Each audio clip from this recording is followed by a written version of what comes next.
ကျွန်တော်နိုင်ငံဘာစရင်းနဲ့ပဲအုပ်ချုပ်လူကောင်းလူတော်တွေအုပ်ချုပ်မယ်ဆိုရင်ကျွန်တော်တို့နိုင်ငံကကျိုးတိုးတက်ကြီးပွားမယ်လို့ကျွန်တော်ယုံတယ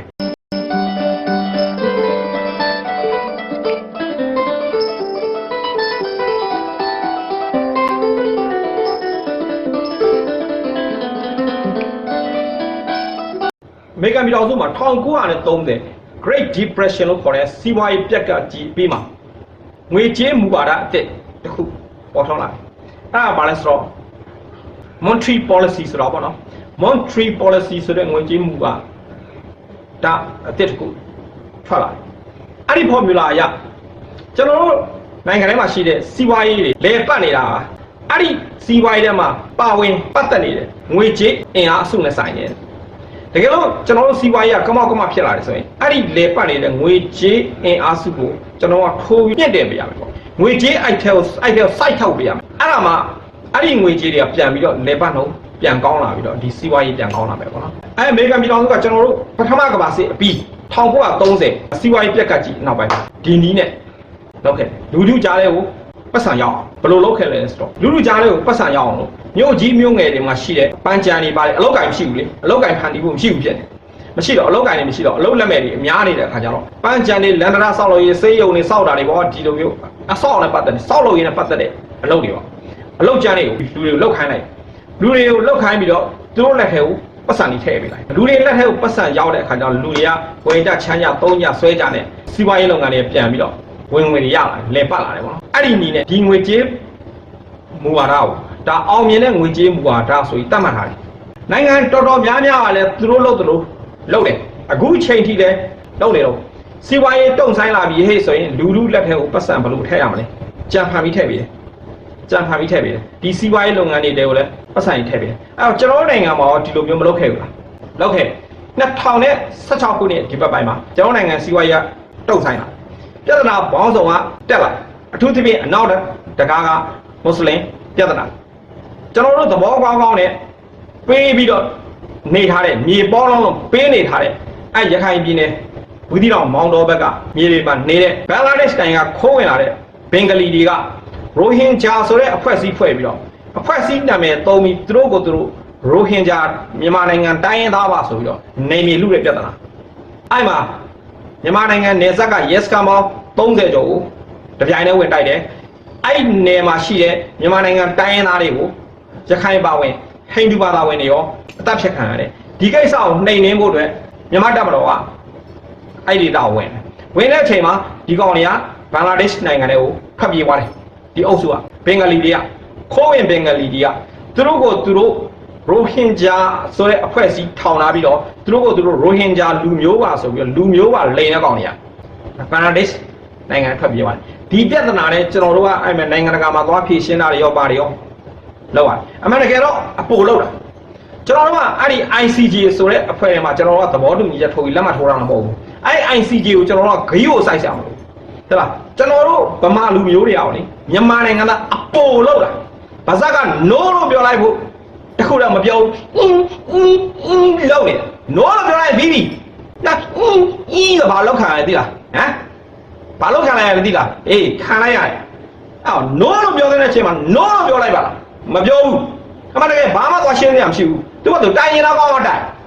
ဒါပို့သဘောတူထားတဲ့ဖွဲ့စည်းမဟုတ်ဘူးအဲ့ဖွဲ့စည်းကိုဒါပဲလို့ပြောချလိုက်ရတယ်ဒါပဲလို့ပြောချလိုက်ရတယ်ဒါပဲဆိုပြီးတော့ပြောချလိုက်ရတယ်ရရတာလည်းမပြောဘူးသွားတယ်အဲ့ပြဿနာတွေအခုချိန်ကြီးရှည်တက်မြန်မာတွေအချင်းအားနာတယ်ဆိုတဲ့အချင်းကျွန်တော်ပြောပြီးအားနာတယ်ဆိုတော့ဘာလဲအားနာတယ်ဆိုတော့ hesitate ကို dictionary မှာရှာကြည့်လိုက် fishing ရှက်ညွန့်တာတယ် afraid ကြောက်ရွံ့တာတယ်ရှက်တာနဲ့ကြောက်တာနှစ်ခုပေါင်းတာအားနာကျွန်တော်တို့အားနာတယ်ဆိုတော့ကောင်းတဲ့အလုပ်မဟုတ်ဘူးရှက်နေတာကြောက်တယ်ဘာလို့ရှက်နေလဲဘာလို့ကြောက်အဲ့ရှက်နေကြောက်နေလို့ကျွန်တော်တို့ပြဿနာသေးသေးပြဿနာအကြီးကြီးဖြစ်သွားမခံသိမှလည်းကျွန်တော်တို့ခံရရတယ်အများကြီးဖြစ်မယ်ပြောသိမှာပြောလိုက်ပါမပြောဘူးအဲ့တော့အဲ့ဒီလိုမျိုးပြဿနာကြီးတက်နေရတယ်ကျွန်တော်တို့စီးပွားရေးလကားဖြစ်ထိုးတက်မလားတဲ့ခါကျတော့ဘာလုပ်လဲအဲ့အမေရိကန်ရဲ့ monetary policy ပေါ့အဲ့ monetary policy တိုင်းအုပ်ချုပ်နေတဲ့လူတွေကနောက်တိုင်းသားတွေကိုအမေရိကန်ပြည်ညာတတ်တွေကိုနောက်တိုင်းအုပ်ချုပ်နေတဲ့လူတွေကနောက်တိုင်းသားလို့ပြောတာကကျွန်တော်တို့နိုင်ငံကအာဏာရနေတဲ့လူတွေကိုနောက်ွယ်ရနေကြိုးကင်နေတဲ့အကြံပေးအဖွဲ့ဆိုတဲ့အယောက်90 အဲ့ဒီအယောက်90ကအနောက်တိုင်းသားတွေဖြစ်နေလို့ကျွန်တော်အုပ်ချုပ်သူတွေကအနောက်တိုင်းသားတွေလို့ပြောတာအဲ့အနောက်တိုင်းသားတွေအကြံပေးချက်နဲ့နှစ်ဖားကျိုးအထိုးခံထားရတဲ့ကျွန်တော်တို့ရွေးချယ်တင်မြှောက်ခြင်းခံထားရတဲ့လူတွေကအဲ့ဒီအနောက်တိုင်းသားအုပ်ချုပ်သူတွေပြောသမျှလိုက်လို့တော့အဲ့ဒီ Monetary Policy ဆိုတဲ့အတိုင်းကျွန်တော်တို့နိုင်ငံသားတွေလက်ထဲကိုပတ်စံထည့်တယ်ဘယ်လိုထည့်ပေးလဲသိလားအဲ့မှာဘာချင်းငွေအသေးစားချင်းငွေအသေးတို့ဘာလို့ညာတို့ကနေလာတာအဲ့မှာရွာတွေကျွန်တော်တို့နေအနှံ့ပဲခင်ဗျားတို့လည်းချီးမှာပေါ့ကျွန်တော်ကတော့မချီးခဲ့ဘူးအဲ့ဒါချီးပြီးကျွန်တော်ကသူတို့အကြောင်းဘာလို့သိတာလဲဆိုအဲ့ချေးတဲ့လူတွေကအစိုးရချေးပေးတဲ့ငွေကိုဘာလို့တဲ့ထက်ချေးလို့ရသမျှချေးတယ်ယူလိုက်တယ်ယူတော့ဘာသွားတော့ရွှေသားဝယ်ထားလိုက်တယ်တဲ့ကဲအလုံးလုံးတော့မဟုတ်ဘူးနော်ကိုကချပေးတာအလုံးလုံးဖို့စီးပွားရေးလုပ်ငန်းဖွံ့ဖြိုးလာဖို့အနောက်တိုင်းရဲ့ရွေးချက်ကလောက်တာဒါမှမဟုတ်ဈေးသွားဝယ်ဖို့သူတို့ဝယ်ချင်တာဝယ်လို့ဝယ်သုံးလိုက်အဲ့ဒါဆိုရင်ဈေးကွက်ထဲကိုလဲပတ်ပိုင်းငွေရအခုမဟုတ်ပါနဲ့ရွှေသွားဝယ်တယ်တဲ့ရွှေသွားဝယ်တော့ဘာဖြစ်လဲပြောအဲ့ငွေရလေရွှေဆိုင်မှာသိပါအောင်သူတို့လည်းထဲရောက်လာတဲ့ရွှေရအောင်သိပါအောင်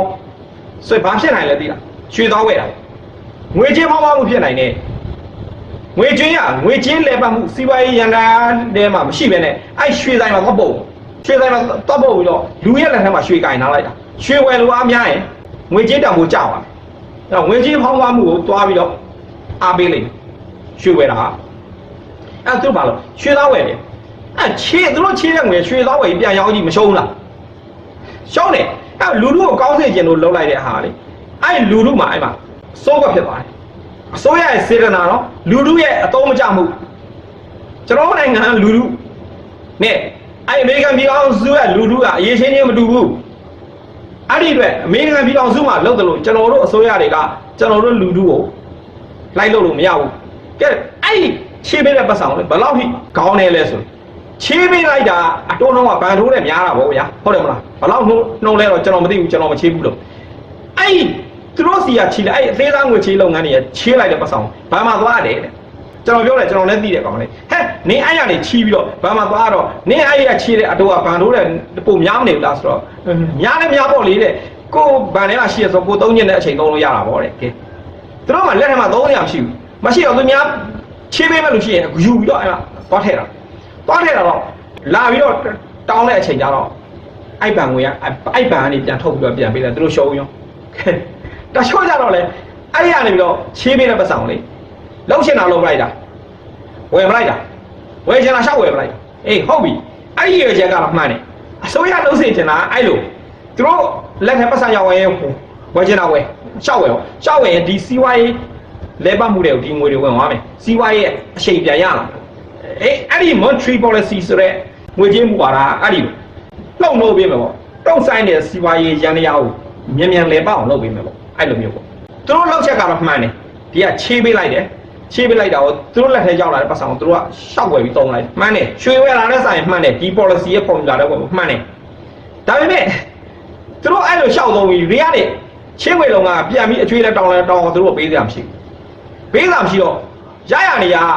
တဲ့နည်းနဲ့ချီးတယ်ငွေချီးတယ်အတိုးလုံးနဲ့သိတိုင်း10ရာခိုင်နှုန်းအနည်းဆုံး15 20 30ဖြစ်ပေးတယ်သူတို့ယုံကြည်သူတို့မယုံကြည်သူတို့အတိုးလုံးနဲ့မြင်တော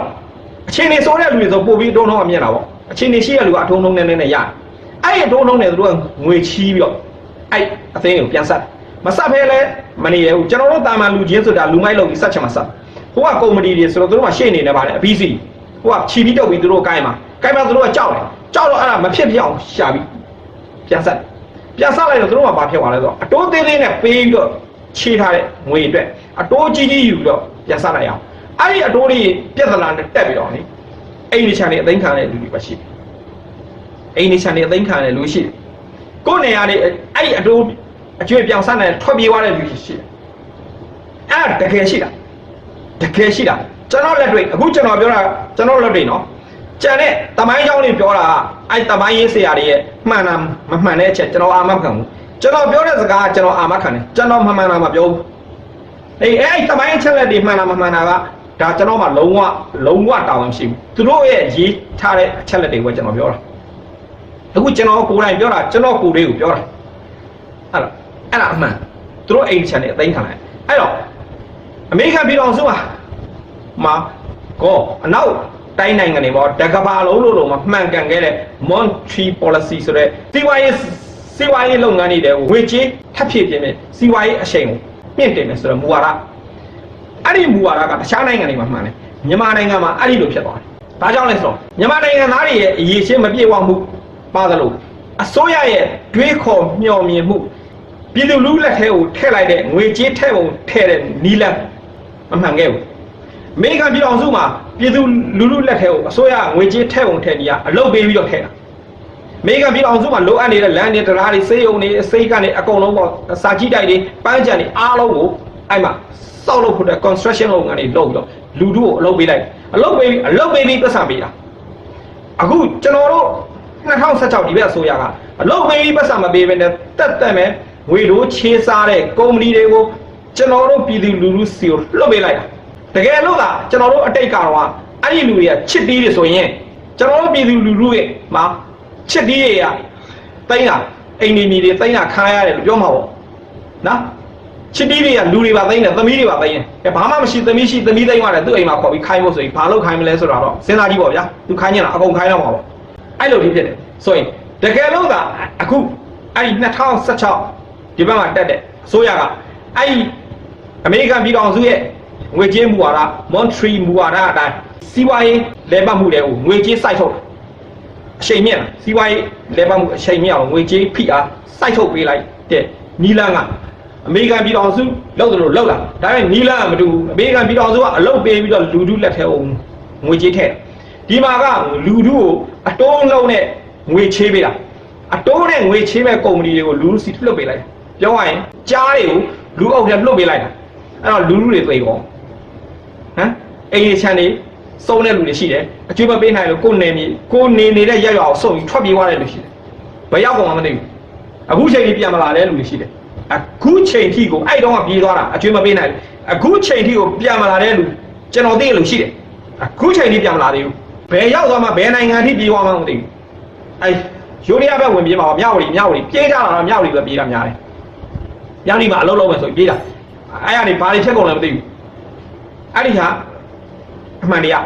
အဲ့တော့ကျွန်တော်ဆိုလိုတာက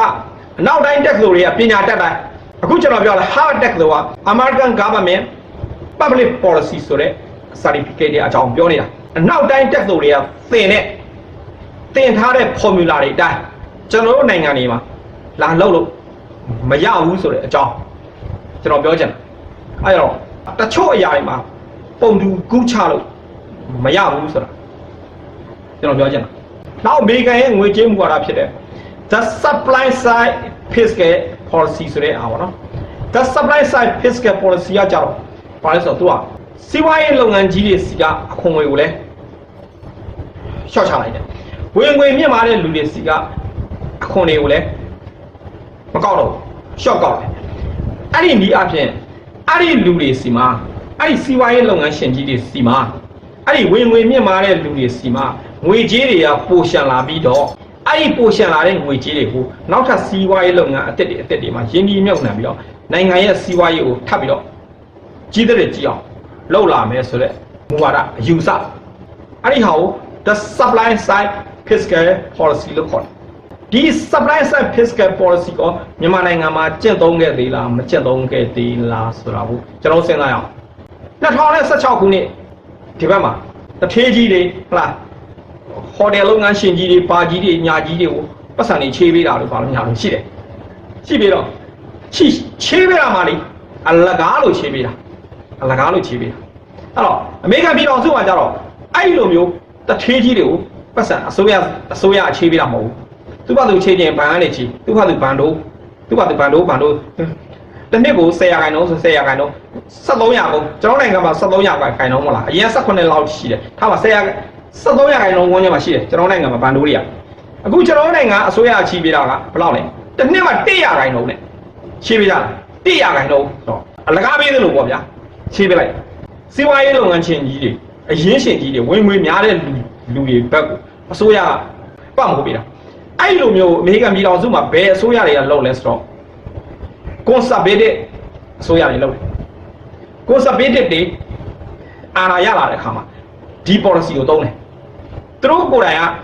conservative တွေကိုယ်တိုင်ကအရင်းရှင်ကြီးတွေတထေးကြီးတွေကိုအဲ့ရတော့သူတို့ကဒီ policy ကိုသုံးတာ အဲ့အရင်ရှင်ကြီးတဲ့တထေးကြီးတွေဝင်ဝင်များတဲ့လူတွေစီကနေအခွန်မကောက်ဘူးရှော့ကောက်တော့သူတို့မှငွေကြေးတွေပို့ရှာလာပဲအဲ့ငွေကြေးတွေကစီးပွားရေးလုပ်ငန်းတွေအသစ်တွေထူထောင်လာပြီးတော့အမေရိကန်နိုင်ငံရဲ့စီးပွားရေးကိုပို့ပြီးတော့ကောင်းမွန်ပြီးလေပေါအောင်သူတို့ကပြုလုပ်လိုက်တယ်ပေါ့အဲ့ဒီလိုမျိုးအတွေးခေါ်မူဝါဒနဲ့အဲ့လိုမျိုးမကောက်ဒါပေမဲ့ဒီမိုကရက်တွေကကြတော့ဘယ်လိုကောက်လဲဆိုတော့ဒီမိုကရက်အစိုးရတွေကကြတော့လေအဲ့ဒီချမ်းသာတဲ့လူတွေကိုဝင်ငွေများတဲ့လူတွေကိုအမေရိကန်ဒေါ်လာ9 သန်းထက်ပိုပြီးတော့ဝင်ငွေရှိတဲ့လူတွေကို89 ရာခိုင်နှုန်းလောက်ခွန်ကောက်ချလိုက်တာ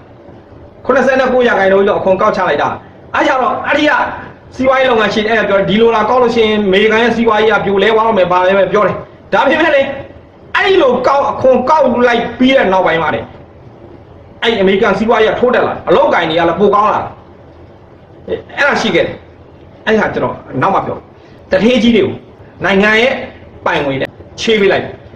တနက်ပေါ်မှာ100 ရာခိုင်နှုန်းလေဗျာစဉ်းစားကြည့်တနက်ကို100 ရာခိုင်နှုန်းကျွန်တော်နိုင်ငံတထေးကြီးကအဲ့ဒီပတ်စံတွေကိုတော့ယူတယ်ချေးလို့ရတော့ယူတယ်တလားကျွန်တော်မြန်မာနိုင်ငံသားတွေအကျင့်ဟာချေးလို့ရတော့အကျွေးပေးမဲ့လို့ရှိရင်လေစင်ရောက်ရင်စင်ဝင်ပဲကောင်းတယ်ချေးလို့ရတော့ချေးပြီးယူတယ်ယူပြီးတော့အလုံးလုံးတလားဆိုမလုပ်ဘူးမလုပ်လိုက်အဲ့ချေးရတဲ့100 ရာခိုင်နှုန်းပေးရတယ်ဗျာတစ်နှစ်မှာအဲ့ငွေအလကားလို့ပေးရတယ်အတူတူပဲအဲ့ငွေတွေမလုပ်လိုက်မြေတွေလျှောက်ဝယ်နော်ရွှေတွေလျှောက်ဝယ်ပလိုက်ဆိုတော့ဘာဖြစ်မြေဝယ်လာတော့ထားလိုက်တော့ရွှေဝယ်မှာဖြစ်မယ်ငွေကြေးဖောင်းပွားမှုဖြစ်မယ်ရွှေဘေးဒီကောင်တွေကင်ထားလိုက်အနည်းဆုံးရဘဏ်ထဲပြန်ထည့်ထားလိုက်အစိုးရစီကယူရဲ100 ရာခိုင်နှုန်းဘဏ်ထဲထည့်ထားလိုက်တယ်ဘဏ်ထဲထည့်ရင်ဘယ်လောက်ရမလဲ800 ရာခိုင်နှုန်းရတယ်လေတစ်နှစ်ကို800 ရာခိုင်နှုန်းရတယ်အစိုးရစီကယူပါဘဏ်အတိုးတစ်နှစ်မှာ100 ရာခိုင်နှုန်းအများကဲဘဏ်ထဲထည့်ထားလိုက်ရင်တစ်နှစ်ကို800 ရာခိုင်နှုန်းရတယ်900 ရာခိုင်နှုန်းအမြတ်ရအောင်ကဲတထေးတွေကြတော့ပေးတယ်ကျွန်တော်စင်ရသားကြီးကြတော့ပေးမလားအဲ့လောက်အဲ့လိုငွေပမာဏကြီးအဲ့လိုပေးလို့ကျွန်တော်တို့ချေးပြီးအနည်းဆုံးတော့ဘဏ်ထဲသွားထည့်တာမဟုတ်ဘဏ်ထဲသွားထည့်တာတော့မမှားဘူးဘဏ်ထဲထည့်ရင်တခြားလူကထုတ်ပြီးတော့အလုပ်လုပ်လို့ရဒါပေမဲ့ကျွန်တော်နိုင်ငံမှာအလုပ်လုပ်မဲ့လူမရှိဘူးကျွန်တော်ကြည့်လိုက်တယ်ကျွန်တော်သိတဲ့တထေးတွေနော်ကျွန်တော်သိတဲ့တထေးတွေကိုပြောမှာကျွန်တော်မသိတဲ့တထေးတွေမပြောဘူးကျွန်တော်သိတဲ့တထေးတွေကဘာနဲ့တူလဲသိလားတလိမ့်ဆန်နေနဲ့တူတယ်ဘာဖြစ်လို့တလိမ့်ဆန်နဲ့တူလဲပြောရတယ်သိလားမြေကြီးကိုသူတို့ကစားရင်စားမစားရင်တစ်ပင်တွေကိုစားပြီးတထေးဖြစ်နေတဲ့ကောင်လေးကြီးပဲအမေရိကန်ပြည်အောင်စုလို့ယူရိုပနိုင်ငံတို့လို့လုပ်ငန်းတွေထွင်ပြီးသူတို့ရဲ့အရေးရှိသူတို့ရဲ့အုံနောက်နဲ့လုပ်ငန်းတွေထွင်ပြီးကျွန်တော်တို့နိုင်ငံသားတွေရဲ့အကျိုးစီးပွားအတွက်ကျွန်တော်နိုင်ငံသားတွေကိုအလောက်ကိုင်းတွေပေးပြီးတော့လူထုအကျိုးကိုတည်ဖို့တဲ့တထေးဆိုတာမရှိဘူးတလိမ့်ဆန်လို့ကောင်းနေကြီးပဲတလိမ့်ဆန်လို့တထေးကြီးပဲဟမ်တစ်တော်တွေကသက်ပင်အောင်စားတယ်မြေကြီးတွေကကြောက်တံပရများတွေတူးမယ်ဒီကောင်ဟမ်မြေတွေဝယ်မယ်မြေတွေဝယ်ပြီးတော့ပြန်ရောင်းစားမယ်ကျွန်တော်တို့တာမန်လူတန်းစားတွေကြတော့မြေတစ်ခွက်ရဖို့မလွယ်ဘူးဟမ်မြေတစ်ခွက်ဂရန်ကြဖို့မလွယ်ဘူးအဲ့ဒီတထေးကြီးကြတော့ဘလို့ကနေဘလို့လောက်လိုက်တယ်မသိဘူးဒီမှာအခွက်ကြီးကြီးကိုလူနေထိုင်ခွင့်ရတဲ့မြေဖြစ်သွားတယ်ပိုင်းပြီးရောင်းတယ်အစိတ်စိတ်ဟမ်သူတို့တထေးဖြစ်သွားတယ်ကျွန်တော်သိတဲ့တထေးကြီးပြောတာနော်တခြားကျွန်တော်မသိတဲ့တထေးတွေလူလူအကျိုးပြုတထေးတွေလည်းရှိမယ်အခုကျွန်တော်ပြောတာကျွန်တော်မျက်လုံးနဲ့မြင်နေတဲ့တထေးတွေကျွန်တော်မြင်နိုင်တဲ့တထေးတွေကျွန်တော်မျက်လုံးကတခြားဟာတွေမင်းမမြင်နိုင်လို့လားကွာလို့ပြောရင်လည်းကျွန်တော်ခံရမယ်ကျွန်တော်မြင်တာတော့ဒီကောင်တွေပဲမြင်တာဒီလိုတိုက်ဆောင်လိုကောင်တွေပဲမြင်တာဘာစားလဲမြေကြီးစားတယ်တီကောင်လိုကောင်တွေဟမ်ရွှေတူးတယ်ကြောက်တူးတယ်ဟုတ်တယ်နော်မြေကြီးစိုက်ပျိုးမြေတွေကိုလူနေအိမ်အဖြစ်နဲ့ပါမင်းရအောင်လုပ်တယ်အဲ့မှာအဆောက်အဦတွေစောက်ပြီးရောင်းစားတယ်အစိတ်စိတ်မှောင်မှာပိုင်းပြီးရောင်းစားတယ်အိုင်နီနဲ့ဝင်ငွေရအောင်ရှာတယ်ဒီလိုတလိုက်ဆောင်လို့တထေးကြီးပဲမြေကြီးစားတဲ့အကောင်ဒါမှမဟုတ်တစ်ပင်စားတဲ့အကောင်ဟုတ်မှာစီးပွားရေးလုပ်ဖို့ဆိုပြီးတော့အစိုးရစီကနေတော့မြေလျှောက်လို့မြေတွေပေးလိုက်တယ်မြေပေါ်မှာရှိတဲ့တရားဇာတာတွေကိုပြုတ်ရောင်းမရောင်းခုတ်ရောင်းလိုက်တစ်ပင်တွေခုတ်ရောင်းလိုက်တယ်တစ်တော်တွေပြောင်းသွားတယ်ဘာမှမလုပ်ဘူးအဲ့တိုင်းပဲထားတယ်ဘာဆိုင်မယ်ညာဆိုင်မယ်ဟောဗျာစီအုံးဆိုင်မယ်ဘာဆိုင်မယ်ညာဆိုင်မယ်ရည်ရွယ်ချက်ကြီးနဲ့တင်ပြတော့အစိုးရပေးတာပေါ့ပေးပြီးအဲ့မှာရှိတာကိုဂလိကချစ်ကလင်ကချစ်လုပ်လိုက်လုပ်ပြီးတထေးဖြစ်နောက်ကျွန်တော်ဆိုတော့ကျွန်တော်သိတဲ့တထေးတွေကမြန်မာနိုင်ငံမှာတလိမ့်ဆန်လို့တထေးတွေမြေကြီးစားတဲ့ကောင်တွေအပင်စားတဲ့ကောင်တွေအဆင့်ရှိတဲ့ကောင်တွေလူအကျိုးဘာမှမလုပ်ပေးတဲ့ကောင်တွေအချောင်သမားတွေအဲ့ဒီအချောင်သမားတွေလက်ထဲကိုအစိုးရကတစ်နှစ်မှာ100 ရာခိုင်နှုန်းဆိုတဲ့အတိုးနဲ့ပတ်စံတွေထည့်ပေးလိုက်အဲ့ကောင်တွေအလုံးမဟုတ်ဘူး မြေတွေဝယ်တယ်ရွှေတွေဝယ်တယ်ဗန်နဲ့ပြန်ထည့်ထည့်တာကဲသူတို့ကိုချေးပေးလိုက်တဲ့အချိန်တော့ရွှေတစ်ကြက်သားကို10သိန်းရောထားပါ73သိန်း73သိန်းတော့ဝင်းကျင်နဲ့ချေးပေးလိုက်တာသိန်းပေါင်း13000ဆိုရင်ရွှေ10ဘိတ်သာရအောင်ရွှေ10ဘိတ်သာရွှေ10ဘိတ်သာဝယ်လို့ရတယ်အဲ့ရွှေ10ဘိတ်သာရဲ့တန်ဖိုးနဲ့ညီမျှတဲ့ပတ်စံကိုအစိုးရသူတို့လည်းထည့်ပေးလိုက်အခုချိန်မှာသူတို့ကအစိုးရတောင်းတာတော့မပေးသေးဘူးပြန်တောင်းတာမပေးသေးဘူးပေးခဲ့ရောအရင်ကရွှေ10ဘိတ်တာနဲ့ညီမျှတဲ့ပတ်စံအခုချိန်မှာရွှေတပိတ်တာဝယ်လောက်ပဲရှိတော့တပိတ်တာဝယ်လောက်ရွှေဈေးအခု380လောက်ရှိတယ်နော်အရင်တော့သိန်းပေါင်း13000ရွှေ10ဘိတ်တာရအခုသိန်းပေါင်း13000ရွှေတပိတ်တာ50လောက်ပဲရအဲ့တော့ရွှေနဲ့တွေ့သူတို့မြတ်မနေဘူးသူတို့ရွှေချောင်းတွေဝယ်ထားခဲ့တယ်အဲ့ဒီအချိန်ကဟာလားအစိုးရစီက100ခိုင်နှုန်းတော့အတိုးလေးနဲ့ငွေလေးနဲ့ရွှေချောင်းတွေဝယ်ထားခဲ့မယ်ဆိုရင်ဒီကောင်လေးဘယ်လောက်မြတ်လဲဟမ်အချောင်း100သူတို့ဝယ်လို့ရတယ်အဲ့တော့အချောင်း100ဝယ်လို့ရတယ်ဆိုအခုအစိုးရကိုပြန်ပေးရမှာဘယ်လောက်လဲ15ချောင်းလောက်ပဲသူတို့ပြန်ပေးရမယ်85ချောင်းကြီးအောင်ဒီကောင်လေးအမြတ်ဖတ်သွားကဲဟမ်ရှုံးတာဘယ်သူတွေရှုံးသွားလဲကျွန်တော်တို့ဘဏ်မှာငွေအပ်ထားတဲ့လူတွေရှုံးသွားတယ်ကျွန်တော်တို့ဘဏ်မှာငွေအပ်တဲ့လူတွေကတထေးကြီးတွေမဟုတ်ဘူးတာမန်လူတန်းစားတွေမရှိမဲ့လေးတွေနောက်ရေးတော့သွားစုထားတာနည်းနည်းစုတာသိန်း100ရှိမယ်သိန်း200ရှိမယ်10သိန်းရှိမယ်ဗျာသိန်း200သိန်း1000ပေါ့ရှိမယ်အဲ့ဒီဟာတွေကိုစုပြီးတော့အစိုးရကပေးလိုက်တာဘဏ်တွေကနေပေးထားလိုက်တာသူတို့လက်ထဲအစိုးရအမိန့်နဲ့အခုကျွန်တော်တို့ငွေထုတ်မယ်လဲကြံလဲကြောက်ဘဏ်တွေကထုတ်လို့မရအောင်မရှိဘူးဘဏ်တွေမှာငွေမရှိဘူးကဲဘဏ်လန့်တယ်လို့ခေါ်ဘဏ်လန့်လူတယောက်ကအဖွဲ့အစည်းတစ်ခုကကျွန်တော်တို့နိုင်ငံကိုမောရင်ကျွန်တော်တို့ဘဏ်တွေကိုဘဏ်တွေလှထုတ်တယ်ဘယ်ဘဏ်အဖြစ်ဘာနဲ့ဆက်သွယ်လို့ဘလို့ဘဏ်ပိတ်တော့ဘာမှမလုပ်ပြန်အဲ့မှာဘဏ်အပ်ထားတဲ့လူတွေကလေပြေးထုတ်ကြပြေးထုတ်လို့ကြောက်ဘဏ်ကထုတ်ပေးတာမရှိဘူးအဲ့ချိန်မှာဘဏ်ပြုတ်လဲမှုဖြစ်ကုန်ပြဿနာတက်ကုန်အဲ့လိုတထေးကြီးတွေအဲ့အနောက်တိုင်းကလောက်တယ်လို့ငွေတွေချေးပေးတယ်ကျွန်တော်နိုင်ငံတထေးတွေကိုချေးပေးတာလေအဲ့အနောက်တိုင်းကတထေးတွေနဲ့ကျွန်တော်တို့ရဲ့နိုင်ငံတထေးတွေအရေးချင်းများမတူဘူးတော်กว่าဟိုကလူတွေကပညာတတ်တဲ့လူတွေကျွန်တော်နိုင်ငံတထေးကျွန်တော်လေးတထေးရအောင်အလကားကောင်တွေတလိမ့်ဆန်တွေခုနလိုမြေကြီးစားတဲ့တလိမ့်ဆန်တီကောင်လိုကောင်မျိုးတွေဟိုမှာအပင်စားတဲ့တလိမ့်ဆန်ပေါ့ဗျာပိုးကောင်တွေအဲ့လိုကောင်မျိုးတွေကျွန်တော်နိုင်ငံတထေးမတူတဲ့အတွက်အဲ့ဒီမူဝါဒ supply side policy ဆိုတာအမေရိကန်ပြည်ထောင်စုမှာသုံးစွဲတယ်ဒါပေမဲ့ကျွန်တော်နိုင်ငံကအဲ့လိုလာသုံးစွဲတာအလကားဖြစ်သွားတယ်အကျိုးဆက်အနေနဲ့ဘာဖြစ်သွားလဲသိလားအဲ့ဒီ2016နောက်ပိုင်းတက်လာတဲ့အစိုးရကပြည်ပချီးလိုက်တဲ့ချင်းငွေကဒေါ်လာ9ဘီလီယံရှိအကျွေးတင်သွားတယ်အဲ့ဒီ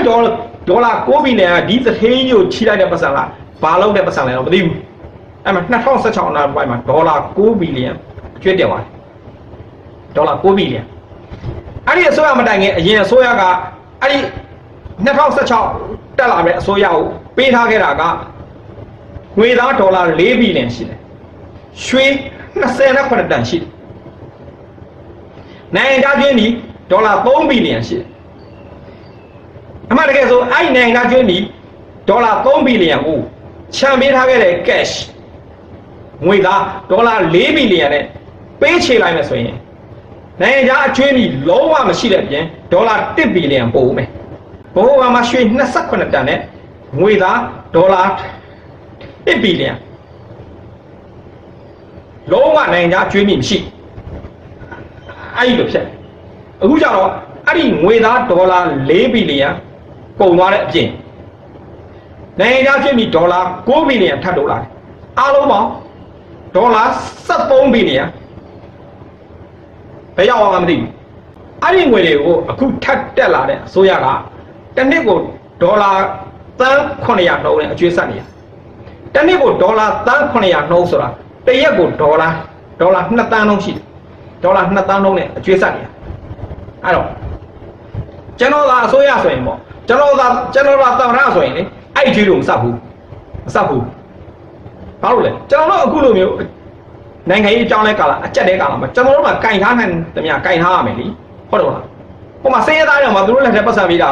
အတိုးတက်ခံပြီးတော့ကင်ထားတဲ့နေရာကင်ထားရပြီကျွန်တော်တို့ကင်ထားရမယ်အတိုးတက်ချင်တယ်တက်ချင်တယ်ကင်ထားရမယ်ကဲသူတို့အတင်းတော့ပဲပတ်စံဟာတင်းတော့ပဲဆိုငါတို့ကမရှိစေးသားပြောသလိုပေါ့ပေးစရာမှမရှိတာလိုရင်အသားလှီးယူပေါ့အဲ့လိုပြောတယ်သူတို့အသားလှီးဆိုပြီးဆိုဓာတ်မှပြချပေးရလူရှိရတယ်အဲ့မှာငွေတိုးချေးစားလူပြောတာဟမ်အော်ဘာလဲလေသူတို့ပတ်စံကိုယ်ထဲမှာရှိတယ်ဘာလို့ဟုတ်လဲမပေးဘူးပါဆိုရင်နေလေထက်ချေလို့ချင်းလားမင်းတို့အကျွေးလို့ချင်းငါ့ကိုထက်ချေကွာငါအစိမပြေဘူးပေါ့နော်လူမိုက်စကားတော့မပြောနဲ့ပေါ့မပြေဘူးကွာဒီလိုချီလို့ထက်ချေပါငါစီးပွားရေးလဲပါလိုက်မင်းကိုပြန်ပေးမယ်ပေါ့ဆိုတော့ तू ကသူ့ပတ်စံအဆုံးမှာကြောက်တဲ့အတွက်ကိုယ့်ကိုပြန်ပတ်မိုးမှာကျွန်တော်ပြောမယ်အကျွေးရလေအကျိုးရှိတဲ့အကျွေးနဲ့အကျိုးမရှိတဲ့အကျွေးဆိုလို့ရှိရနော်သူများစီကပတ်စံချီတယ်ပေါက်ကြရလို့ပြည့်တယ်အဲ့ဒါကအကျွေးဆိုယူတဲ့အဲ့အကျွေးကစိုးတယ်ကိုယ့်ကိုတော့ခါပေးမှာသူများစီကပတ်စံချီတယ်ဥပမာနှစ်ကြက်နှုံးနဲ့ချီတယ်ပေါ့ဗျာထားပါတရက်ကိုပဲပြောလိုက်တရက်ကိုနှစ်ကြက်နှုံးနဲ့ချီတယ်အဲ့ဒီအလုံးနဲ့ကုန်သိန်းဝယ်ပြီးရောင်းတယ်ဟုတ်လားတရက်ကို20မြတ်တယ်ဆိုရင်အဲ့ဒါအကျွေးကောင်းကျွန်တော်ချီရမယ်ညာညာချီပြီးညာညာအလုံးလုံးလေ10စားချီမယ်ဆိုရင်ဘယ်လောက်မြတ်20မြတ်10စားဆို200မြတ်မယ်200ဆိုရင်သူ့20ပေးမယ်အတိုးက20ပဲပေးမယ်ကို180မြတ်အဲ့လိုမျိုးသူများစီကများများချီပြီးများများအလုံးလုံးလေသူ့ကိုလည်းများများအတိုးပေးနိုင်လေကိုကလည်းများများအကျိုးမြတ်ရှိလေဆိုရင်ဒီအကျွေးကကျွန်တော်တို့ချီရမယ်အဲ့တော့ကျွန်တော်တို့ကသူတို့ချီရမယ်ချီပြီးကျွန်တော်တို့ကလှုပ်เสียရှိကြတယ်ပြက်ပြက်သားသားလှုပ်ရမယ်ပြက်ပြက်သားသားလှုပ်ရမယ်အဲ့တော့သူတို့ကလည်းသူတို့အကျွေးကျွန်တော်တို့မှရှိနေတယ်နော်ဆိုရင်ကျွန်တော်တို့မကောင်းတာမဖြစ်စေချင်ဘူးသူ့အမှကျွန်တော်တို့သူတစ်ပါးကိုအကျွေးရှိထားတယ်ဗျာရှိထားရင်သူသိမှကျွန်တော်ရောက်တယ်သူသိဝိုင်းရင်သူသိဝိုင်းကျွန်တော်အကျွေးမရတော့ပဲနေမယ်လေဟုတ်တယ်မလားစိတ်လိုက်ကြည့်သူမပြေမလဲဖြစ်မအောင်လဲကျွန်တော်မလုပ်ဘူးသူ့ဘဝကြီးကိုပျက်စီးအောင်ကျွန်တော်သွားမလို့ဒါပေမဲ့သူ့ဘဝကြီးပျက်စီးလို့သူစီဝိုင်းအစင်မပြေရင်ကျွန်တော်ပြန်မပေးနိုင်ဘူးလေပြန်ပေးရင်သူ့ကိုကျွန်တော်အကြံပေးရင်တော့မပါပေးမလဲမကောင်းတဲ့အကြံမပေးစီဝိုင်းပို့ကောင်းအောင်သူပတ်စံရအောင်ဟုတ်လားဖြစ်စေတဲ့ဟာပဲသူ့ကိုကျွန်တော်အကြံပေးမယ်သူ့ကိုဖြစ်နိုင်တဲ့လောက်ကျွန်တော်သူ့စီဝိုင်းကောင်းအောင်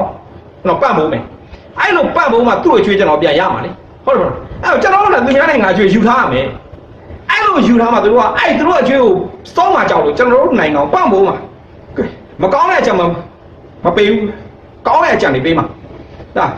ကောင်းတဲ့နီလန့်တွေပေးမှာကျွန်တော်တို့စီဝိုင်းကောင်းကျွန်တော်စီဝိုင်းကောင်းမှသူတို့အကျွေးပြန်ရမှာဟုတ်အဲ့ကျွန်တော်တို့ပတ်စံချီလို့ရတော့ချီရချီကျွန်တော်ရင်းနှီးမြုံတာဘယ်မှာရင်းနှီးမြုံတာကျွန်တော်တို့ကလူတွေကိုပေးဖို့အတွက်အလုပ်ကင်နေလေကျွန်တော်တို့အများကြီးလို့လေဖန်တီးပေးဖို့ကျွန်တော်နိုင်ငံတထေးကျွန်တော်မြင်တာပြောတာမမြင်တဲ့တထေးကိုကျွန်တော်မြင်တာကျွန်တော်မျက်လုံးနဲ့မြင်နေတာအကုန်လုံးခုနလိုတလိပ်စာလိုကောင်းနေလို့ဘာမှအရေးချင်းရှိတဲ့ကောင်ဆိုရင်အစိုးရဦးစီးပြီးတော့ဖြစ်ဖြစ်ဒီတထေးတွေမလုပ်တဲ့အလုပ်ကိုအစိုးရပြန်လုပ်အောင်ကျွန်တော်တို့ဒီမှာဒီတက်ကိုတွေကပြောနေတယ်မှာစကလုံးတွေတော့ရှိတာပေါ့ဗျာအ ਨੇ ဆုံးအုပ်ချုပ်တဲ့အစိုးရအကောင်းဆုံးအစိုးရလေအေးကျွန်တော်မိသားစုတွေလိုပါပဲကျွန်တော်မိသားစုဝင်တွေကတော်တော်အရေးချင်းရှိလို့ကောင်းလို့မိခင်ဖခင်ကဘာမှအဆုံးမစရာမလွတ်ထားလို့ရတယ်သူတို့ဖတ်သူကိုကောင်းနေတယ်ဆိုရင်ကျွန်တော်တို့သူတို့ဘာမှပြောစရာအကြောင်းရှိဟုတ်တယ်မလားကျွန်တော်တို့မိသားစုဝင်ညီကိုမောင်နှမတွေအချိုးမပြေလို့ရှင်ဒီဖေးရမေးကကြည့်မရဘူးဆဲသိဆဲရမယ်ရိုက်တဲ့နေရာပဲလိုက်ပြီးတော့သူတို့ပြောဆိုဆုံးမနေရအဲ့တော့ကျွန်တော်တို့ပြည်သူပြည်သားကျွန်တော်နိုင်ငံသားတွေဒီလိုပဲကျွန်တော်တို့နိုင်ငံသားတွေအဆင့်လိုက်ပြီးတော့အတိအကျလိုက်ပြီးတော့နေရာတကာလိုက်ပြီးတင်းကျပ်ပြီးအုပ်ချုပ်နေရမယ်အဆင့်လားလွတ်ထားလို့ရမယ်အဆင့်လားအဲ့ဒါကြည့်ရကြည့်ရောလွတ်ထားလို့ရတဲ့အဆင့်ဆိုတော့ကျွန်တော်တို့ကအစိုးရနည်းနည်းပဲအုပ်ချုပ်ဖို့လိုတယ်ကဲလွတ်ထားလို့မရတဲ့အဆင့်ဆိုကျွန်တော်တို့အစိုးရနေရာတကာလိုက်ပါပြီးတော့ကျွန်တော်လိုက်ပြီးအုပ်ချုပ်နေရအဲ့ကြောင့်အစိုးရကောင်းလို့ပဲပြောအစိုးရဆိုးလို့ပဲပြောချင်တာပြောကျွန်တော်တို့နိုင်ငံကောင်းစားဖို့ကျွန်တော်တို့ပြည်သူလူထုကောင်းစားဖို့ကျွန်တော်တို့တိုင်းသား135မျိုးကောင်းစားဖို့တော့ကောင်းအစိုးရလုံးတင်တာတော့ပါအစိုးရကိုဘာပြောကောင်းတယ်ပြောမကောင်းတယ်ပြောတော့အဲ့ဒီငွေတွေဖြစ်နိုင်တဲ့တော့ချီရင်းနှီးမြှုပ်နှံမှုအခုအနည်းဆုံးရင်းနှီးမြှုပ်နှံမှုဆိုရင်လားလက်နဲ့အကောင်းစားတွေဝယ်အဓိကတော့အခုတောင်းကြနေတဲ့လူတွေရှင်းဖို့တောင်းကြသူရှင်းလဲဖို့ကျွန်တော်တို့အနှစ်ကာလမွေးထားတဲ့လူတွေကျွန်တော်တို့ဒုက္ခပေးပြီအခုသူတို့ကြောင့်ကျွန်တော်တို့မတိုးတက်တာကျွန်တော်တို့တိုင်းသားတွေလုပ်ငန်းတွေမထူထောင်နိုင်တာအားလုံးကျွန်တော်ပြောပြီးလူတွေတွေအားလုံးအဲ့တော့လက်နဲ့ကင်ဆိုတူးတယောက်မှမကြောက်မြန်မာတက်မတော်နဲ့ရဲတယ်ဘယ်လိုမကြောက်ရှင်းအောင်ရှင်းပြီကျွန်တော်တို့ဒီပတ်စံတွေကိုအခုလေကျွန်တော်တို့မှရှိတဲ့ပတ်စံတွေကိုရင်းနှီးမြှုပ်နှံမှာတခြားနေရာကိုရင်းနှီးမြှုပ်နှံမစင်စားနဲ့ကျွန်တော်တို့အလုပ်ပေးဖို့လည်းမစင်စားနဲ့ဟုတ်ကျွန်တော်တို့ နိုင်ငံသူနိုင်ငံသားတွေနိုင်ငံသားထွက်ပြီးကြုံခံလိုက်အောင်မယ်ရတယ်ကျွန်တော်တို့ပြန်လာတဲ့အချိန်မှာလေဒီမြန်မာနိုင်ငံကတာတာယာယာနဲ့ကျွန်တော်တို့နှိပ်စက်မဲ့လူတွေတောက်ရှက်မဲ့လူတွေမရှိဘူးကျွန်တော်တို့လောလောကူကူအလုပ်လုပ်နိုင်ဖို့ငြိမ်းငြိမ်းချမ်းချမ်းနေနိုင်ဖို့ကျွန်တော်တို့အိုးအိမ်တွေတဲထောင်လာအိုးအိမ်တွေဖျက်ဆီးဖို့မဲ့လူတွေနောက်ထပ်မရှိဖို့ပဲလို့တယ်အဲ့ဒါကိုရှင်းပေးဖို့ပဲအစိုးရကိုလူတို့ကအလိုရှိမှာအဲ့တော့ရှိသမျှနိုင်ငံခြားချီးရရပတ်စအကုန်ချီးတိုင်းရင်းသားအမိခံလက်နဲ့ကင်တောင်းချမ်းသူတွေအားလုံးရှင်းလက်နဲ့ချမချရှင်းတကောင်းမပေးထားနဲ့ကိုယ့်ဘက်ကကူတိုက်တဲ့လူရောကိုရံပြူတဲ့လူရောပိတ်ဆုံးမှာအားလုံးကိုမြန်မာတပ်မတော်နဲ့ပူးပေါင်းရဲမြန်မာရဲတပ်ဖွဲ့နဲ့ဝင်းမဝင်းဘသူ့ဘောလက်နဲ့ကင်ထားဖို့မပေးနဲ့သူတစ်ပါးကိုဒုက္ခပေးမယ်သူတို့နဲ့အနီးဆုံးလူဒုက္ခပေးမယ်အဲ့ဒါကိုရှင်းဖို့ကကျွန်တော်တို့အစွမ်းမှာတာဝန်ရှိတော့သူတို့ကိုရှင်းဖို့တဲ့ဒီစစ်စိတ်အဖြစ်နဲ့လုံးဝကိုအသုံးချမယ်အဲ့ဒီခါရင်းနှီးမြုပ်နှံဖို့အဲ့ဒါစီးပွားရေးပဲဘာကြောင့်လဲသိလားဒီကောင်လေးနယ်မြေဒီကောင်လေးထိန်းချုပ်ထားတဲ့နယ်မြေတွေမှာရှိတဲ့သင်ရန်စာသားတွေကိုကျွန်တော်တို့ပြန်ယူပြီးတော့ဒီအကျွေးတွေပြန်ဆက်လိုက်လို့ရတယ်ရေရှည်တော့ဆိုကျွန်တော်တို့ကအမျက်တော်ထောက်အောင်မယ်အခုကျွန်တော်တို့သူတို့နှိမ်နှင်းကိုချီးလိုက်တဲ့နိုင်ငံသားအကျွေးမိတာအဲ့ဒီတောင်းကျမ်းသူတွေကင်ထားတဲ့နယ်မြေတွေသူတို့ထိန်းချုပ်ထားတဲ့သင်ရန်စာသားသူတို့လိုက်ကောက်နေတဲ့အခွန်တွေကျွန်တော်တို့လက်ထဲကိုရောက်လာပြီဆိုရင်ဒီနိုင်ငံသားကျွေးမိဆိုတာအလကားအတာလေးပဲဘာမှမဟုတ်ဘူးအဲ့ကြောင့်ကျွန်တော်တို့အခုရင်းနှီးမြှုပ်နှံဖို့တခြားကစဉ်းစားလို့မရရင်လေအဲ့ဒီတောင်းချမ်းသူနှိမ်နှင်းရေးကရင်းနှီးမြှုပ်နှံမှုအကောင်းဆုံးပဲဆိုအဲ့ဒီတောင်းချမ်းသူတွေအားလုံးကိုအပြတ်နှိမ်နှင်းပြီးတော့ရွေးချက်တင်မြောက်ခြင်းနဲ့တက်လာတဲ့ကိုရွေးတဲ့လူကကိုယ့်ကိုအုပ်ချုပ်မယ်ကိုအုပ်ချုပ်မယ် sub government အနေနဲ့ကျွန်တော်တို့အုပ်ချုပ်မယ်တပ်မတော်ကဖခင်အနေနဲ့ဘေးကနေစောင့်ကြည့်မယ်တပ်မတော်ကအရာရှိတွေကဂလီကချေကနေပြီးတော့တက်လာမှာမဟုတ်ဘူးကျွန်တော်တို့10တန်းအောင်လို့အသက်အကန့်အသတ်နဲ့အတန်းတွေမှာကြာကျင်နိုင်ကြတယ်လို့မရအောင်အသက်အကန့်အသတ်နဲ့မှာစစ်တပ်ကဆိုတဲ့အဲ့မှာပညာရေးတင်နိုင်ငံရေးစီးပွားရေးအားလုံးတဲ့ဘုံမှုဆိုဘုံမှုအစစ်အကုန်စီးပွားရေးအကုန်တစ်ခုဘုံမှုဆိုလို့ရှိရင်ဘယ်ဖြစ်မလားမဟာဝဲရပြီဟုတ်တယ်မလားဒီလိုမျိုးပေါ့ဝဲအဆင့်တက်သွားပြီးဘိတ်ဆုံးဘိုလ်ချုပ်ဘာချုပ်ဆိုအဲ့မှာစီးပွားရေးတော့နိုင်ငံရေးတော့အကုန်လုံးနားလဲလူသိပ္ပံပညာအကုန်နားလဲလူဖြစ်ပြီအဲ့ဒီလူတွေကကျွန်တော်တို့ရဲ့အခြေခံဥပဒေတိုင်းမှာယူရီးယားနိုင်ငံမှာလုပ်တယ်လို့ဒီရွေးချယ်တင်မြှောက်တဲ့အစိုးရတွေကဘာမှမတတ်နိုင်လို့အကြက်တဲဖြစ်တဲ့အချိန်ကြီးကြာရင်ဝင်ပြီးတော့အာဏာဝင်ထိန်းတာအဲ့လိုမျိုးတွေကိုဒီအရေးချင်းရှိတဲ့ဗိုလ်ချုပ်တွေကလုပ်ပေးရမယ်နိုင်ငံကိုပြန်ပြီးတော့တဲ့မှပြအဲ့တော့တပ်မတော်နဲ့အငြိမ်းသားယူပြီတပ်မတော်နဲ့အငြိမ်းသားယူရင်လဲအငြိမ်းသားယူတဲ့အချိန်တက်ထမ်းမှာတနတ်မကရင်တော့ဆိုရင်အပြင်ထွက်ရင်လည်းအရေးချင်းရှိတဲ့လူကတန်ဖိုးရှိတယ်အသက်မသေးသေးသေးတန်ဖိုးရှိတယ်အသက်မသေးမချင်းကျွန်တော်တို့နိုင်ငံအတွက်ကိုအလုပ်ပေးဖို့လိုတယ်ဘာကြောင့်လဲအဲ့ဒီအရေးချင်းရှိတဲ့လူကကျွန်တော်တို့အကိုတွေကျွန်တော်တို့ဖခဲ့တယ်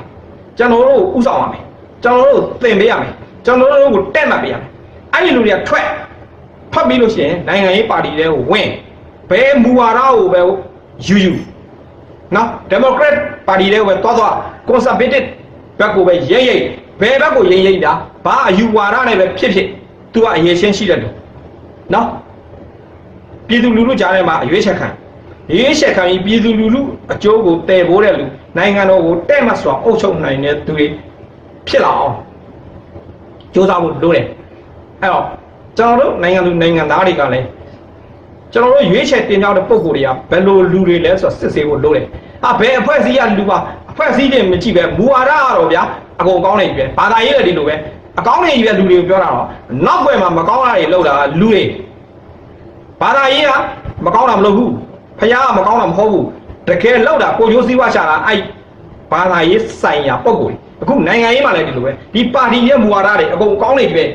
ပဲမကောင်းတာထည့်မရဘူးဒါပေမဲ့တကယ်နောက်ွယ်မှာကိုကျိုးစည်းဝါရှာကြီးလူတို့ကိုထိခိုက်အောင်မကောင်းတာလောက်တာဒီပါတီဝင်ဒီနိုင်ငံရေးသမားတွေဖြ